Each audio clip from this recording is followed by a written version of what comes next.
स्वस्थ भारत कार्यक्रम के आज के अंक में आप सभी दर्शकों का स्वागत है। नमस्कार, जोहार। आज के कार्यक्रम में हम चर्चा करने वाले हैं महिलाओं में गर्भावस्था के दौरान होने वाली अन्य बीमारियां एवं उनके उपचार। इस संबंध में जानकारी देंगी शहर की जानी मानी स्त्री रोग विशेषज्ञ डॉक्टर करुणा शाहदेव। डॉक्टर करुणा, आपका हमारे कार्यक्रम में स्वागत है। नमस्कार। गर्भावस्था बड़ा ही लंबा समय होता है। 9 महीने पूरे गर्भ में शिशु पलते हैं और ये लंबा समय जो है वो कई 3 महीनों में बटा हुआ होता है और इसमें शिशु ग्रीष्म काल, वर्षा ऋतु और जाड़ा तीनों मौसम आते जाते रहते हैं। ऐसे में ज़रूरी है कि गर्भवती महिला की पूरी देखभाल की जाए ताकि महिलाएं जो हैं मौसम परिवर्तन में होने वाली बीमारियों से अपने आप को बचाएं, साथ ही गर्भ में पल रहे शिशु का भी बचाव करें। तो चलिए एक एक करके उन सारी बीमारियों के बारे में जान लेते हैं, उनके कारण और उपचार के बारे में भी जान लेते हैं जो हो सकता है कि गर्भवती महिलाओं में हो सकती है। तो सबसे पहले शुरुआत करते हैं। गर्मी का मौसम चल रहा है। ग्रीष्म के मौसम में महिलाओं में कौन कौन सी समस्याएं आ सकती हैं गर्भावस्था के दौरान? अभी तो सभी जगह का टेम्परेचर इतना हाई हो रहा है, आप सभी लोग महसूस भी कर रही होंगी और देख भी रही होंगी कि टेम्परेचर एक्सेप्शनली हाई होता चला जा रहा है। ये हाई टेम्परेचर अपने आप में बहुत ख़राब है और गर्भावस्था तो जैसा मैडम बोली कि एक माँ ही नहीं है, उसके गर्भ में एक छोटा सा शिशु पल रहा होता है और वो शिशु इतना नाजुक होता है जिसका कोई हिसाब नहीं। लेकिन ये सही बात है कि पेट के अंदर वो एयर कंडीशन में रहता है, माँ की स्थिति जो भी रहे उसका टेम्परेचर मेंटेन रहता है, लेकिन माँ का कोई भी परेशानी उस बच्चे को भी परेशान करता है। और शुरू के 3 महीने में वो तो बहुत ही क्रूशियल पीरियड होता है क्योंकि उस समय शिशु का हर एक अंग बन रहा होता है, ब्रेन से लेके हार्ट से लेके हाथ पैर का सारा कुछ उसी समय बन रहा होता है। तो वो समय सबसे ज़्यादा डेंजरस होता है शुरू का 3 महीना। तो ये जो गर्मी का समय है, अब ऐसा तो नहीं है पुराने समय के जैसा कि महिला सिर्फ घर में रहती हैं। अब तो लोगों को बाहर निकलना पड़ता है, कामकाज के लिए जाना पड़ता है और इस गर्मी में आप हाथ पैर मोड़ के घर में नहीं रह सकती हैं। तो ये इस गर्मी में लू लगने का सबसे बड़ा परेशानी आता है, जो आप पेपर में पढ़ती होंगी अक्सर कि लू लग गया और लोग मर गए। तो इससे हम लोग को बचना चाहिए। सभी जगह इलाज का सबसे पहला चीज़ होता है प्रिवेंशन, मतलब हम लोग उस बीमारी को आने नहीं दें, उसको प्रिवेंट हम लोग कैसे करें। तो हम लोग सबसे पहले हम लोग को ये करना है कि अपना टेम्परेचर, तो जब हम लोग को लू लगता है उसमें क्या होता है, टेम्परेचर को रेगुलेट करने वाला सिस्टम ही फेल हो जाता है। जैसे भगवान आदमी को कुछ ऐसा बनाया है कि जाड़ा हो तो गर्मी हो तो बरसात हो तो उसका टेम्परेचर अपना बॉडी उसको मेंटेन करके रखता है, लेकिन बहुत ज़्यादा गर्मी आने से वो सिस्टम फेल कर जाता है और उसके अचानक पेशेंट का टेम्परेचर बहुत हाई हो जाता है और पूरे शरीर से पहले तो बहुत पसीना निकलता है, उसके बाद पूरा चमड़ा एकदम सूख जाता है, ड्राई हो जाता है, पेशेंट को डिजीनेस लगने लगता है, क्रैम्प्स होने लगता है, पेन होने लगता है, हाई फीवर होता है, पेशेंट अनकॉन्शियस हो जाता है और कभी कभी अपनी जान को गंवा भी बैठता है। तो पहला कोशिश ये करना है कि जिस समय बहुत ज़्यादा धूप है उस समय घर से ना निकलें। अगर आप ऑफिस में काम करते हैं तो आप नेचुरली सुबह जाएंगे शाम को आएंगे, दोपहर के टाइम को आप ऑफिस के अंदर अगर बिताइएगा तो ज़्यादा अच्छा होगा। दूसरा है आपको पानी बहुत पीना है, जैसे 3 से 5 लीटर पानी लोग पीने के लिए कहते हैं, लेकिन जिन लोगों को धूप में निकलना पड़ता है उन लोगों को इससे ज़्यादा भी पानी पीना है। महिलाओं के साथ में एक प्रॉब्लम ये है ना कि पेशाब करने का हर जगह सुविधा नहीं रहता है, इस डर से वो लोग पानी ही नहीं पीती हैं कि पानी पिएंगे टॉयलेट लगेगा तो कहाँ जाएंगे, है ना। लेकिन उसको आप कुछ इस तरह से सिस्टमाइज करिए कि आप पानी को अवॉइड मत करिए, पानी ज़रूर पीजिए। और अगर हो सके तो नारियल पानी, कच्चा नारियल का पानी, पानी वाला डाब पीजिए। जिसमें नारियल हो जाता है उसका इलेक्ट्रोलाइट माने बैलेंस उतना नहीं रहता है जितना कि सीधा पानी वाला रहता है, तो वो आपके नमक, सोडियम, पोटासियम को बैलेंस में रखेगा। इसीलिए एक डाब का पानी आप पीजिए और हरा साग सब्जी लीजिए। मसालेदार भोजन को, गरिष्ठ भोजन को अवॉइड करिए कम से कम गर्मी तक। मीट, मछली, अंडा, मुर्गा, तला, छना ये सब चीज़ एकदम मत खाइए, जंक फूड मत खाइए, हरा साग सब्जी खाइए, पानी ज़्यादा पीजिए। बीच बीच में फल, जूसी जितना फल है उन सबों का सेवन करिए, आपका पानी पीजिए और धूप में नहीं निकलिए। अगर धूप में निकलते हैं तो एक छाता जरूर अपने साथ रखिए, माथा को भी अच्छे से कवर करिए। और ऐसे भी तो कोरोना का टाइम है, नाक तो ढका ही हुआ रहना चाहिए, जो कि आजकल लोग छोड़ ही दिए हैं। पर नाक ढक के रखिएगा तो गर्म हवा थोड़ा छन के अंदर जाएगा तो उतना परेशान आपको नहीं करेगा। जी जी, ये तो बात हुई लू लगने की। अगर लू लगने से अच्छा है कि उसका बचाव किया जाए और जितना हो सके हम लोग गर्म मौसम में बाहर ना निकलें और अपने आप का बचाव करें। गर्भावस्था जो, जैसा कि हमने शुरुआत में ही कहा कि गर्भावस्था तीन माहों में बटा हुआ होता है। पहले से तीसरे महीना, तीसरे से छठे महीना और छठे से 9वें महीने। तो क्या अलग अलग तिमाही में अलग अलग तरह का बचाव करना चाहिए गर्भवती महिला को? जो सबसे पहला जो रहता है वो सबसे क्रूशियल रहता है। उस समय तो आप लोग को बता ही दिए कि खान पीन और ये सब और प्रिवेंशन हमेशा बेटर होता है बीमारी हो जाने के बाद का इलाज से।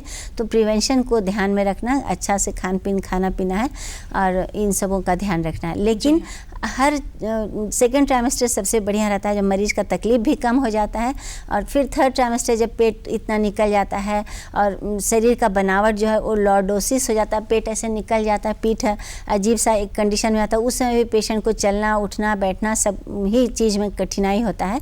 तो उन अवस्थाओं में पेशेंट को थोड़ा आराम करना चाहिए, थोड़ा काम करना चाहिए और सुपाच्य भोजन थोड़ा थोड़ा खाना चाहिए। एक बार भर पेट आप नहीं खा सकते हैं, क्योंकि आपके खाने के नली को गर्भस्थ शिशु जो है वो दबा के रखता है। उतना खाना आप एक बार में हजम नहीं कर सकेंगी।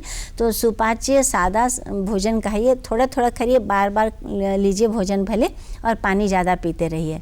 और गर्मी से तो बचाव के लिए ही है, लेकिन अन्य कोई बीमारी हो तो उसमें पहला तो कोशिश है बीमारी ना हो, पर अगर हो तो ज़रूर इलाज कराना। बहुत लोग ये सोचते हैं कि पेट में बच्चा हो गया तो कैसे दवा खाएंगे, दवा तो खाना मना है। दवा खाना सच में नहीं खाना चाहिए, अनशंट दवा। लेकिन अगर आपको बीमारी हो ही गया तो दवा तो लेना ही पड़ेगा आपको। तो उसको समझदारी के साथ में ऐसा दवा लेना है जो बच्चे को नुकसान ना पहुंचाए। और कुछ भी बीमारी हो तो अवश्य ही आप किसी अच्छे डॉक्टर के पास जाइए और उनसे सलाह लीजिए। जी जी, खुद से दवा नहीं खाना है। खुद से दवा खाने से हो सकता है कि उसके दुष्प्रभाव जो है वो गर्भस्थ शिशु पर पड़ जाए। उससे अच्छा है कि किसी भी चिकित्सक से संपर्क कर लीजिए। और ऐसा होता है कि गर्भावस्था के दौरान किसी न किसी महिला चिकित्सक के संपर्क में हमेशा महिला रहती है, तो अच्छा होगा कि वो उस महिला चिकित्सक से हमेशा संपर्क करके उनसे राय लेकर वो दवा ले तो ज़्यादा अच्छा रहेगा। ये तो बात हुई गर्मी की और लू लगने की बात हुई।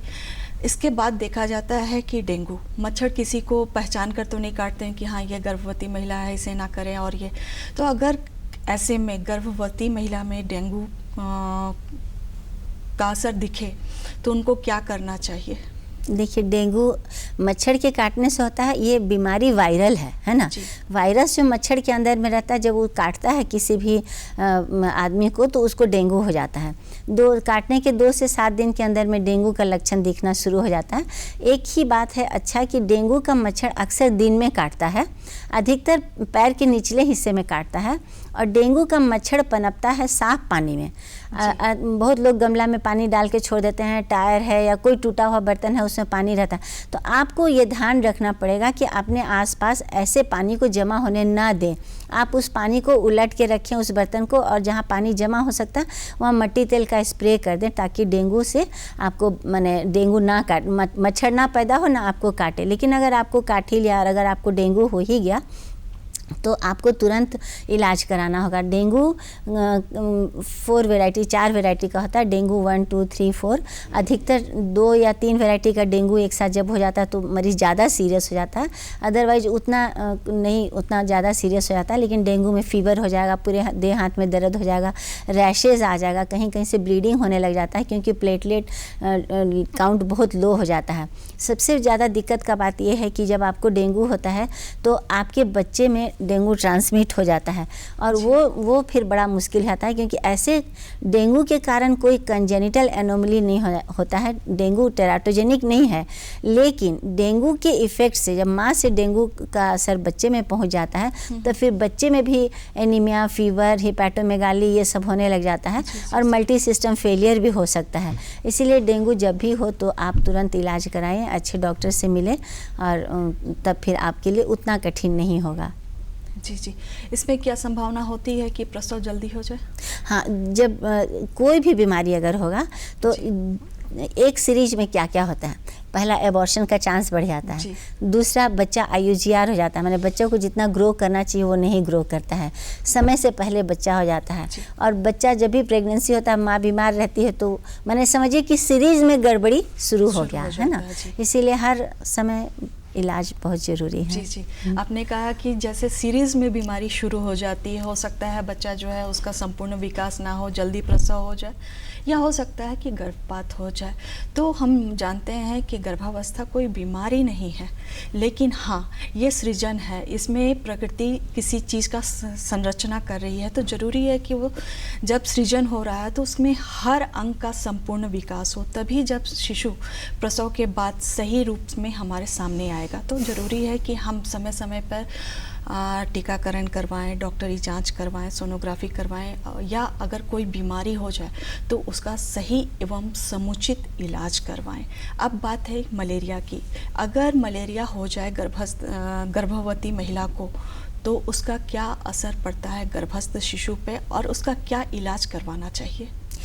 मलेरिया तो अपने आप में इतना ख़तरनाक है, और पूरे वर्ल्ड में ही मलेरिया से कितने ही लोग अपना जान गंवाते हैं या बीमार पड़ते हैं। अगर सेरेब्रल मलेरिया हो गया तब तो फिर बहुत ही मुश्किल से जान बचता है। जान बचने के बाद भी बहुत दिन तक पेशेंट परेशान ही होता रहता है।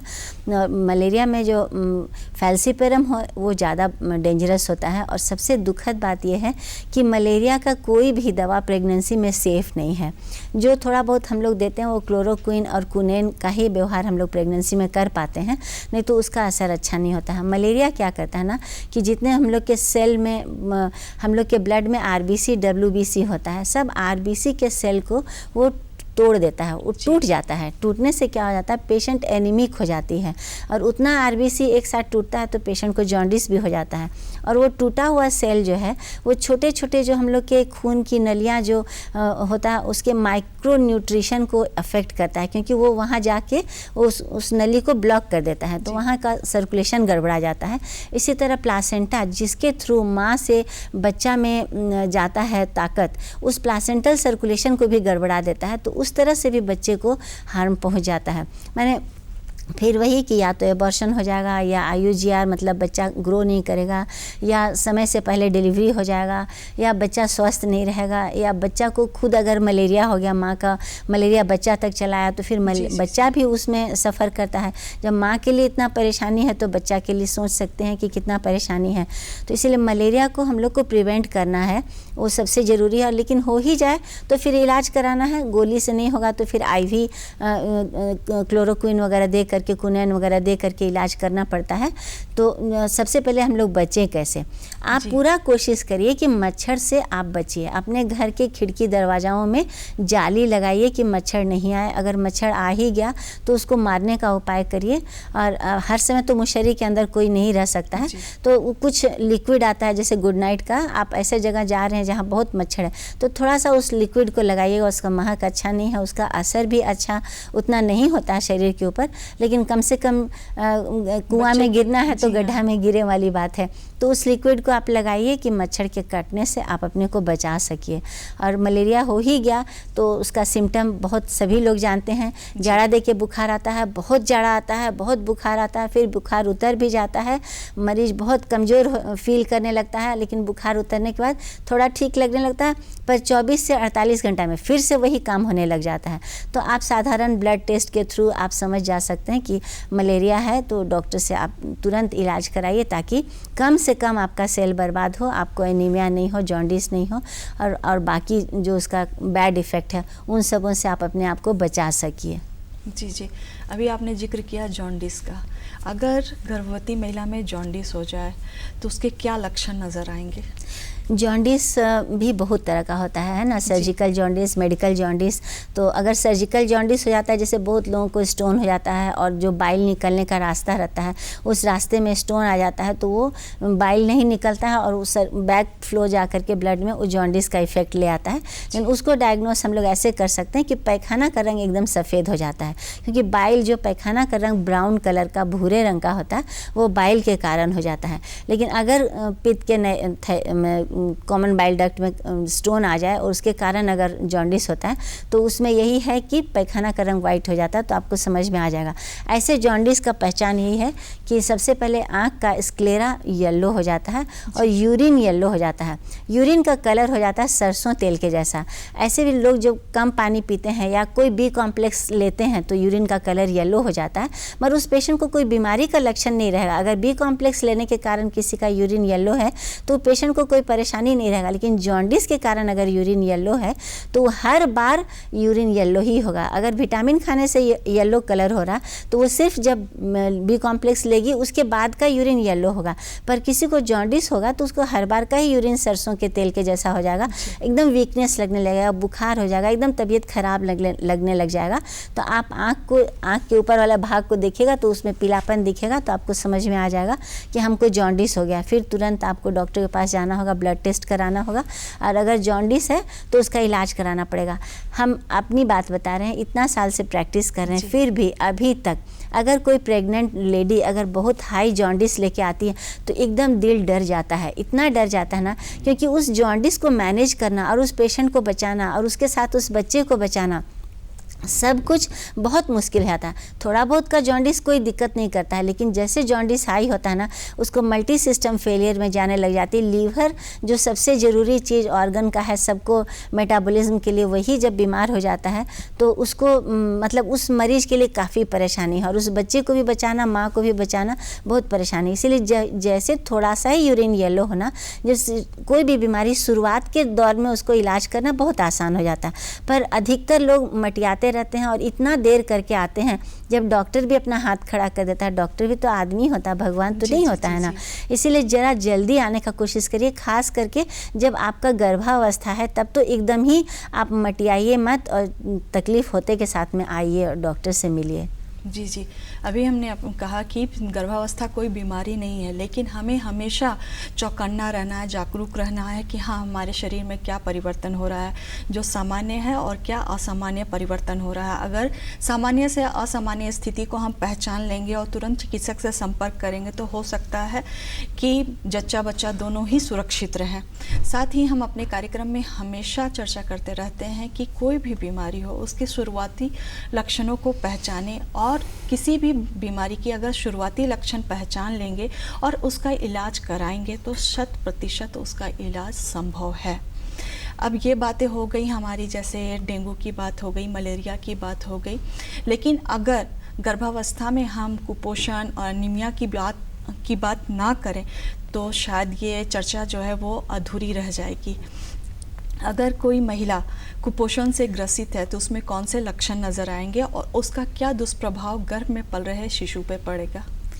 ये तो देखिए हम लोगों का ऐसा दुर्भाग्य हमारे देश में एनीमिया इतना कॉमन है कि आप, और झारखंड में तो खास करके और भी ज़्यादा, कि अगर आप टेस्ट करवाइएगा ना तो 7 ग्राम हीमोग्लोबिन से ज़्यादा बहुत कम मिलेगा, बहुत कम, और बहुत मिलेगा तो 9 ग्राम तक। 9 ग्राम तक तो हम लोग भी अपने आप को मान लेते हैं कि चलो 9 ग्राम है तो चलेगा, पर देखिए विदेशों में तो 12, 13, 14 इतना अच्छा हीमोग्लोबिन रहता है, जबकि उन लोगों से हम लोग का खान पीन ज़्यादा अच्छा है। उन लोग तो खाली ब्रेड खाते रहता है, लेकिन हम लोग बहुत कुछ खा के भी हम लोग एनीमिक रहते हैं। इसके पीछे क्या कारण है ना, एक हम लोग को मालूम ही नहीं है कि क्या खाना चाहिए, और एक तो अगर मालूम है तो जीभ सामने आ जाता है, वो खाना नहीं चाहता है। एक तो ऐसे भी प्रेग्नेंट लेडी लोगों को बहुत सारा चीज़ खाने का मन नहीं करता।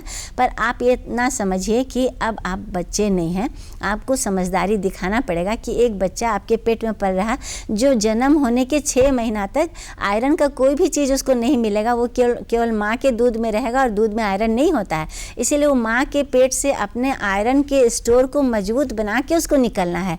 शुरू के 6 महीना तक उस बच्चे को प्रोटेक्शन देने के नाम पर आपको आयरन का डिफिशियंसी नहीं होना चाहिए। और आयरन के लिए कोई बहुत बड़ा चीज़ करना है ऐसा नहीं है, आप सिर्फ अगर पैसा है तो आप बहुत कुछ कर सकते हैं, पर अगर आप में पैसा का कमी तो इतना तो कोई भी कर सकता है कि आप सोयाबीन और साग का कॉम्बिनेशन एकदम बेस्ट है। उधर हीमोग्लोबिन भी मतलब आयरन भी हो गया और प्रोटीन भी हो गया। सोया से आपको प्रोटीन मिल गया। सोयाबीन का बरी तो बाज़ार में कितना सस्ता मिलता है। आप सोयाबीन का बरी और साग बना के रोज़ दिन आप लीजिएगा अगर, तो कभी भी एनीमिया नहीं होगा। उससे ज़्यादा अगर आप कर सकते हैं तो बीट का सूप ले सकते हैं आप, चना और गुड़ ले सकते हैं आप, खजूर ले सकते हैं, बेदाना ले सकते हैं, ताकि आपको एनीमिया नहीं हो। और एनीमिया तो एकदम आसान है, किसी को भी देखने से समझ में आ जाता है कि एनीमिया है। आयरन डेफिशिएंसी एनीमिया खास करके कि एकदम ऐसे ही पेशेंट पीला दिखती है। और हर पेशेंट जो डॉक्टर के पास जाती है तो सबसे पहला टेस्ट जो होता है वो होता है हीमोग्लोबिन। सभी लोग हीमोग्लोबिन टेस्ट करवाते हैं, उससे समझ में आ जाता है। और एकदम सिंपल, अब तो गवर्नमेंट स्कूल तक में बच्चों को आयरन की गोली देना शुरू कर दी है। प्रेग्नेंट लेडियों को जो जाती हैं वहाँ प्राथमिक स्वास्थ्य केंद्र में उन लोगों को आयरन कैल्शियम का गोली ज़रूर मिलता है। और आयरन का बहुत सस्ता गोली भी आता है। ज़रूरी नहीं है कि आप बहुत महंगा गोली लीजिए, सिंपल आयरन का गोली से भी आपका एनीमिया में अच्छा असर होगा। और इसको प्रिवेंट करिए, क्योंकि बच्चा आपका 6 महीना अपना स्टोर लेके आपके पेट से निकलने वाला है ना। जी। अब कुछ जीवन शैली की बीमारियों से ग्रसित महिलाओं के बारे में बात कर लें। अगर किसी को मधुमेह है और किसी को हृदय रोग है या उच्च रक्तचाप है, वैसी महिलाएं अगर गर्भावस्था से गुजर रही हैं तो उनको क्या करना चाहिए? हाँ, देखिए, जो हाइपरटेंशन है, जो हाई ब्लड प्रेशर है, वो 2 तरह का है। एक तो प्रेगनेंसी इंड्यूस्ड हाइपरटेंशन है, मतलब उसको हाइपरटेंशन नहीं था, प्रेगनेंसी ने इंड्यूस किया हाइपरटेंशन उस मरीज को। इसीलिए जब भी कोई पेशेंट डॉक्टर को दिखाने जाती है तो डॉक्टर सबसे पहले उसका बीपी चेक करता है। ब्लड प्रेशर इसीलिए चेक करता है कि यंग पेशेंट को बीपी का क्या ज़रूरत है, लेकिन है ज़रूरत, क्योंकि प्रेगनेंसी में उसका बीपी बढ़ने वाला है। तो पहला बीपी जो चेक होता है वो उसका बेस लाइन बीपी बताता है कि एक्चुअल बीपी उसको कितना था। जैसे 110/70 है या 120/80 है या 100/70 है, ऐसा है। तो बेस लाइन पता चल गया कि इतना है बीपी। अब 7 महीना का जब प्रेगनेंसी पहुंचेगा तो उसके बाद प्रेगनेंसी इंड्यूस्ड हाइपरटेंशन अपना शकल सूरत दिखाना शुरू करता है, अर्थात उस समय उसका बीपी बढ़ना शुरू हो जाएगा, जिसको कोई सिम्टम नहीं देगा। पेशेंट को कुछ नहीं पता चलेगा कि उसका बीपी बढ़ रहा है। जब नापिएगा तभी पता चलेगा कि पेशेंट का बीपी बढ़ रहा है। तो अगर आप नहीं नापिएगा तो आपको नहीं पता चलेगा। तो जैसे पता चलेगा आपको बीपी 140/90 से ऊपर नहीं जाने देना। 140/90 से बीपी को ज़्यादा नहीं जाने देना है। इसलिए नहीं जाने देना है क्योंकि पेशेंट को फिर प्री एक्लेम्शिया और एक्लेम्शिया होने लगा। एक्लेम्शिया भी एक ऐसा बीमारी है जो बहुत खतरनाक है। पेशेंट अचानक बेहोश हो जाएगी, झटका लगने लगेगा और पेशेंट अनकॉन्शियस हो जाएगी थोड़ी देर के लिए, दांत भी कट जाएगा और बीपी बहुत हाई होने से अंदर पेट के अंदर प्लासेंटल सर्कुलेशन गड़बड़ा जाएगा, कभी एक्सीडेंटल हैमरेज हो जाएगा, अर्थात खून का नली फट जाएगा और खून जमा होने लग जाएगा। ये बहुत तरह का मैंने सीरीज में फिर यहाँ परेशानी शुरू होता है। इसीलिए आप हमेशा बीपी देखते रहिए। और बीपी नहीं बढ़े उसके लिए क्या करें, नमक शुरू से कम खाइए। नमक को शुरू से कम खाना है आपको। और बहुत अचार और पापड़ जो प्रेगनेंसी में खाने का बहुत मन करता है, इसको रेस्ट्रिक्टेड खाइए, है ना। और हमेशा बीपी को चेक कराते रहिए, देखते रहिए। जैसे थोड़ा सा बढ़ना शुरू होगा, साधारण गोली खा के आप उसको कंट्रोल में रख सकते हैं, ताकि उस डेंजरस लेवल में आपका बीपी नहीं जाए। फिर दूसरा है मधुमेह, डायबिटिक। जी हाँ। जो पेशेंट, बहुत सारे ऐसे लोग अब मिलने लगे हैं, क्योंकि अब शादी भी तो लेट होने लगा है ना। तो शादी कम उम्र में तो उतना डायबिटीज़ बहुत कम मिलता है, उसमें भी मिलता है जुवेनाइल डायबिटिक, कोई पेशेंट अगर प्रेग्नेंट हो जाए। लेकिन ऐसा भी है कि प्रेगनेंसी में डायबिटीज़ हो गया और बच्चा होने के बाद फिर आराम हो गया, तो इसलिए ब्लड शुगर भी कराना बहुत ज़रूरी रहता है। और जिन लोगों का फैमिली हिस्ट्री में ब्लड शुगर है, ज़रूरी है कि गर्भावस्था शुरुआत से लेकर प्रसव होने तक पूरा ध्यान रखा जाए। डॉक्टर करुणा, आप हमारे बीच में आई, इसके लिए आपका बहुत बहुत धन्यवाद। और हम अपने दर्शकों से लेते हैं विदा। जोहार। नमस्कार।